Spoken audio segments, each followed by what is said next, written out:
Rolling. Cool. Exam questions. How do you go about doing past paper exam questions? So just before I get into this, I just want to make this very clear so people understand and we're all on the same wavelength. Some of the subjects that require more theoretical, like essay writing, should we say, for example, English, history, probably economics as well. That kind of this is a bit different because for those subjects, the best way to kind of do that is get advice from your teacher, ask them in terms of, getting feedback in terms of how you answer those questions because they're a bit long, they're longer essays, right? So it's not going to be very straightforward because it requires a bit more deeper look into your answers. But subjects like maths, the sciences, geography, and the ones that basically require just an answer or one or two sentences, this video is going to be helpful for you guys. So in this video, I'm going to literally go through how you go about doing exam questions properly, not in a stupid way that some of these people have been saying, which is just makes me really annoyed when I look at this. Because if anyone says, right, go and do past paper exam questions without knowing the theory and you learn the theory from that, it's absolutely complete rubbish. Like, what are you on about? That's basically saying to someone who does not know how to walk, hey, listen, you don't know how to walk, but that's okay, go and run. What the heck? How can you run if you don't know how to walk? Oh, my days. Anyway, in this video, I'll be going through exactly the practical steps that you guys can do when you're doing past exam papers so that you can do it efficiently, more effectively, and you get the best out of doing this.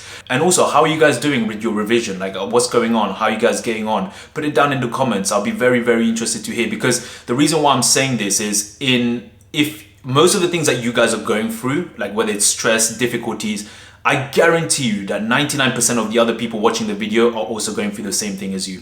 And the reason why I want you guys to comment as well and just put what you guys are going through is it's going to help someone else and you guys can help each other. Now, if you think that I'm bullshitting or I'm talking shit, look at the other video. I'll put the link in the description. Look at the comments on that video, right?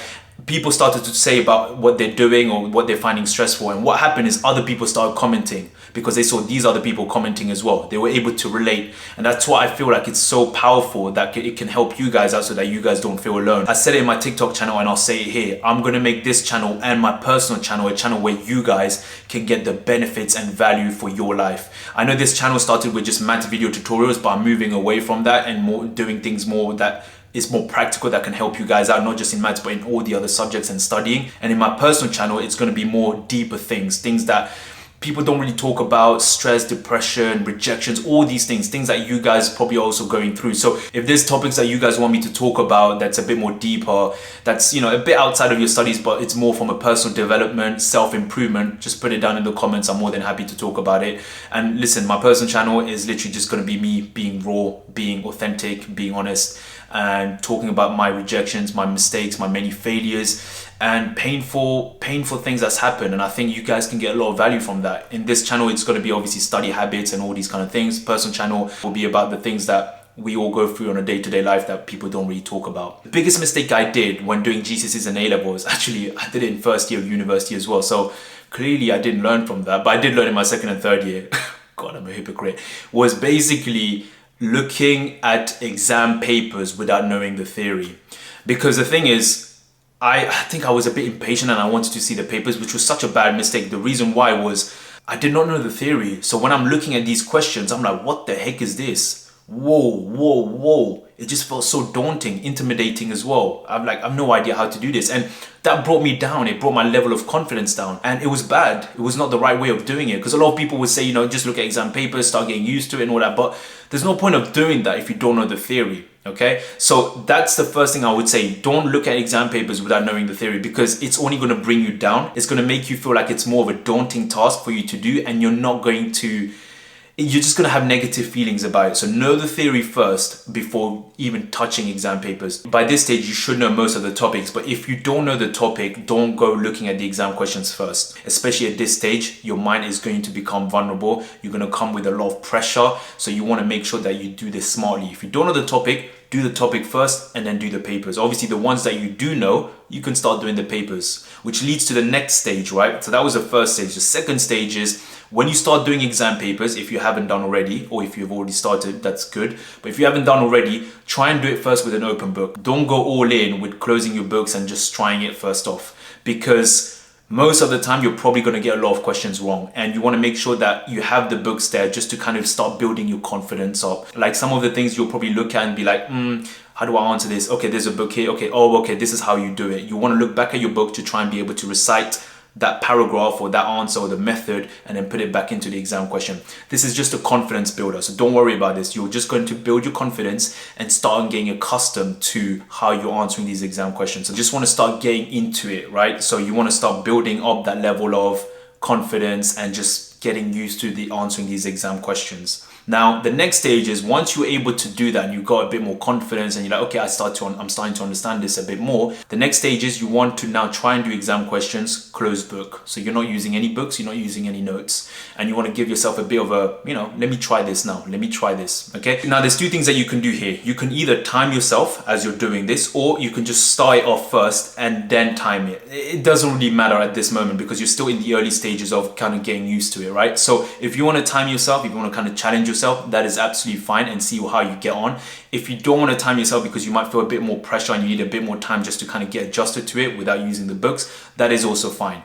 But the next stage would then be obviously to time yourself. So whichever one you want to do right now, you want to make sure you familiarize with it and get used to the method before doing that. So let's say, for example, you're not timing yourself and you're just doing these exam questions. Don't worry about the time. Don't worry about how long it takes. You just want to make sure that you're using your brain and trying to understand how to answer the questions, okay? The time will come later. I wouldn't even worry about that right now. You just need to get used to, okay, how do I answer this exam question?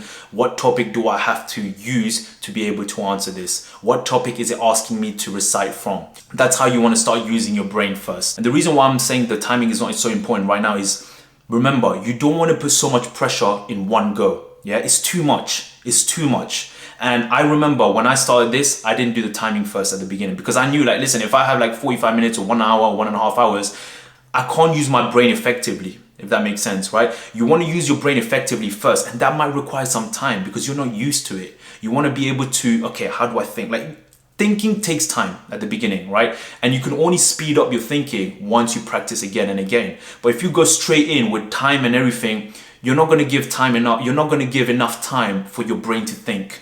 That is why I say the timing at the beginning is not that important. So that goes to the next stage now, is you've done the past paper exam questions open book, you finish that. Now you go into the next stage where you're not using books without the timer, if you're not using the timer. And then the next stage is now you're putting the timer in, okay? So timer will allow you to now see how many questions obviously you can finish within the time limit, or if you're able to finish the whole paper, or if you're not able to finish the whole paper. So this is a good practice where you're able to start improving your speed, your level of thinking. Now remember, first you want to familiarize yourself with the thinking process, get used to thinking. The second stage of that is now improving the speed. Once you're accustomed to the timing, your speed of how you process information and how you're able to answer the questions will improve. That goes with practice. So that takes time. That takes time. That's a bad joke. Time, you get it? Okay, no, I killed it. Now the next stage is obviously once you've done the paper, it's about, okay, how do you go about marking it? When you look at the marking scheme, you want to see obviously what they're saying, exactly what they're saying. So if it's, for example, maths, look at the methods that they're using, because certain methods will give you certain marks. Not all methods will give you the marks. Biology, physics, chemistry, look at the wording, look at what sentences they're using, look at the wording that they're using to say, okay, this is the answer for that question. Now, there's two ways you can look at marking scheme, okay? The first way is if these are questions that come repetitively, and I guess you guys can see that for yourself if it's a repetition on previous exam papers, yeah, one can say, yeah, you can memorize it because you know it's a given question. It's always a standard question that's going to come. If that is there, okay, you can memorize. Now, here's a mistake that a lot of people do. They go and memorize the answers to other exam questions. I made this mistake as well. I made that so many times. It's like they think, or you think that, or because I memorized the exam question and I know how to answer it now, I get it. No, you're not. No, I'm not as well, because I'm talking to myself here as well. It doesn't work that way. It's not going to work, because the problem now comes is, what if that exam question that you memorized the answers for doesn't come up in the paper that you're about to do? What happens then? You're screwed, right? You are screwed. So I made that mistake where I thought, okay, if I memorize the answers, because I'm looking at the marking scheme says this is the answer, and then I memorize it, and then when I do the paper again, I just write what I memorized. You're not really using your brain. You're just kind of recollecting, active recall, I guess, right? You're recollecting the answers from the previous session that you did, and you're writing it down. And then you feel good about yourself because you know how to answer. But that feeling good about yourself is not, it's a bit of a delusion because you're not really answering the exam questions in a way where you're actually using your brain. So this is what I was saying. If that exam question comes up repetitively, then that's fine. You can do that. But most of the other exam questions will not. And this is where you need to understand exactly where you went wrong. You want to look at the marking scheme and see what they are saying, how they go about explaining that answer. And once you've done that, you want to try and recall, okay, what topic is this paper on? Because if most of the time, if you're getting these exam questions wrong, it's probably linked to a topic, right? And what I would do, this is what I did actually, is write the list of the topics in a piece of paper next to it. Okay, so these are the topics I need to do again. Okay, so the questions that you're getting wrong, go back to the topics that that question is linked to and revise that topic again. That is how you revise for exam papers. It's not just trying to memorize the exam questions. It's wrong. It's not going to work. If you're getting something wrong, there's something that's weak there, right? And you need to make that weak into a strength, because that means the next exam question that you do, if it was asked differently, you'll be able to answer, because now you've gone back even deeper into that topic. That's how you revise. All these people saying about, oh yeah, just memorize the marking scheme, man. Shut up, man. Memorize the marking scheme. That's a cop-out. That's a cop-out. What are you going to do when you're in A-levels or even university, when the material gets even deeper? You need to understand what you're doing. That is how you go about doing things in life. You understand. Don't try and memorize it. Memorizing the easy thing. You can memorize certain things. Yes, I don't disagree with that. But don't go memorizing the whole thing. It ain't going to work. And again, you'll probably waste a lot of time in trying to memorize everything. Because if you understand it, you don't need to do it again. Like once you understand something, you don't need to do it again because it sticks in your mind a lot longer. So yeah, you guys be the judge of that. Now also, when you're marking your paper, be a harsh marker. Okay, don't be soft. The reason why you want to be a harsh marker is you need to expect or kind of predict that your examiner is going to be a harsh marker. The examiner doesn't give a shit about you. That's the real truth. Why? You're just a candidate number to them. You know, when you do your papers, you write your candidate number, your center number. That's all you are. You're just a candidate number. I'm a candidate number. We're just numbers to them. So they don't care. They don't care about you. And also you don't know what kind of mood they're in, because they're probably marking tons of papers as well. They don't care. If you don't have the answers that they require, you're gone. So this is why you want to try and be in that kind of mindset. Like when you're marking, try and think of yourself as you are this harsh examiner. If you were this harsh examiner marking this, you mark it. How would you mark it? Because what it will do is it will make you improve more. It will make you look into the details that can be the difference between a grade B and a grade A, a grade 7 and a grade 9. Or sorry, grade 7, grade 8, grade 9. The difference in that could be the difference. I guarantee you that could be the difference. So if you become a harsh marker as you're doing these exam papers, boy, like, trust me, that's already a few steps ahead. So don't be a soft marker, be harsh. If there's one step missing, that's not a mark. If there's one sentence or one word that the marking scheme has that you don't have, that's not a mark. Be harsh. Be harsh on yourself. It's good to do that. I had to do that to kind of bring a bit more discipline into myself, kind of push myself even harder. That was one way I also pushed myself harder, was to be hard on myself. Okay, you didn't do exactly the way the marking scheme wants, or you didn't write exactly the way the marking scheme wrote, or you didn't use the exact words or sentences the marking scheme had.